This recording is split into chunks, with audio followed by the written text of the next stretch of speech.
بسم اللہ الرحمن الرحیم۔ پاکستان 1971 کے بعد جس میں پاکستان ٹوٹ گیا تھا، اب ایک بار پھر ایک نئے خطرناک موڑ پہ کھڑا ہو چکا ہے۔ پاکستان کے اندر جمہوری ادارے مفلوج کر دیے گئے ہیں۔ ایسی آئینی ترامیم جنہوں نے آئین کی روح مار ڈالی ہے اور طاقتوروں کو اور طاقتور کر دیا ہے، ایسے طاقتور جو عوام کے حقوق پر ڈاکہ ڈالتے ہیں، جو مارشل لا لگا دیتے ہیں، جو ظلم کر دیتے ہیں اور ان کو کوئی روکنے والا نہیں ہوتا۔ تو اس وقت پورے پاکستان کے عوام کی ذمہ داری ہے کہ ایسی سیاہ اور انتہائی خطرناک آئینی ترمیم جو 27ویں آئینی ترمیم ہے، اس کے خلاف سٹینڈ لیں، کھڑے ہوں، بولیں۔ کل رات 8:30 بجے ہم سب ایک نعرہ لگائیں گے کہ اس دستور کو، صبح بے نور کو میں نہیں مانتا، میں نہیں جانتا۔ پاکستان زندہ باد، پاکستان پائندہ باد۔ ہر ایک نے، چھوٹے بڑے، مرد و زن، پیر و جوان، پوری دنیا میں جہاں پاکستانی اپنے وطن سے محبت کرتا ہے، اسے اس صدا کو بلند کرنا پڑے گا۔ دستور کی خاطر، آئین کی خاطر، وطن کی خاطر اور پاکستان کی خاطر، اپنی اندر نسلوں کی خاطر۔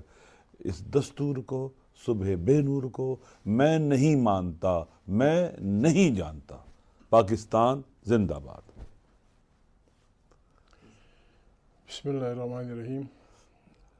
علامہ صاحب کی تائید میں، ان کی اقتداء میں جو کچھ انہوں نے کہا، اس کو مکمل ہم سپورٹ کرتے ہیں۔ دنیا میں آئین وہاں کے رہنے والوں اور حکومت کرنے والوں کے درمیان ایک عمرانی معاہدہ ہوتا ہے۔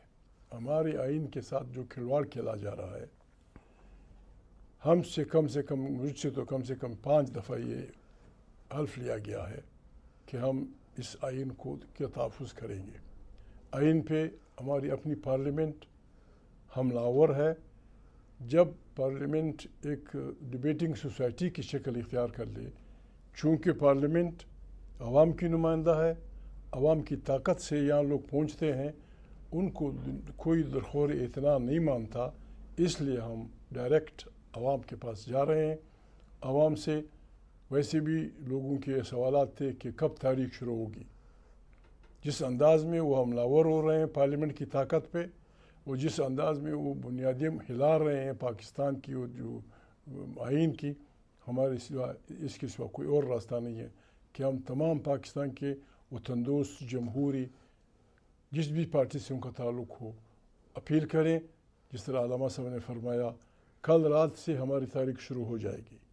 یہ تاریخ کی ابتدا ہے۔ بسم اللہ ہم نے کرنی ہے، بس اللہ اکبر کہہ کے جو علامہ صاحب نے فرمایا یہ ہم نے کرنا ہے 15 منٹ تک۔ پہلے یہ جو مولانا صاحب نے فرمایا، ساتھ دوسرا سلوگن ہوگا جمہوریت زندہ باد، آمریت مرد آباد۔ یہ سلوگن ہوگا۔ قیدیوں کو رہا کرو، یہ تیسرا سلوگن ہوگا۔ اس سلوگن کے ساتھ ہم بسم اللہ کریں گے، اللہ کا نام لے کے۔ ہم نے تمام پاکستان میں ہر رات نئے سلوگن کے ساتھ پاکستان کے عوام کی ضمیر کو جھنجھوڑنا ہے، اور ان قوتوں کو جنہوں نے جو اپنے اس تکبر میں مبتلا ہو گئے ہیں کہ وہ طاقت کے زور پہ سب کچھ کر سکتے ہیں، ہم انہیں بتائیں گے کہ ہم ان کا راستہ روک سکتے ہیں۔ ہم انہیں بتائیں گے کہ پاکستان پہ وہ ہوگا، پاکستان کی بات وہی ہوگی جو پاکستان کے عوام کہیں گے۔ پاکستان کے عوام کا نعرہ یہ ہے کہ آئین بالادست ہوگا، پارلیمنٹ طاقت کا سرچشمہ ہوگا، وہیں سے داخلی اور سیاسی پالیسیاں ہوں گی، ہمسایوں کے ساتھ جی اور جینے دو کی بنیاد پہ زندگی چلے گی۔ پاکستان زندہ باد، پاکستان کے عوام زندہ باد، تاریخ کے تحفظ آئین پاکستان زندہ باد۔ شکریہ۔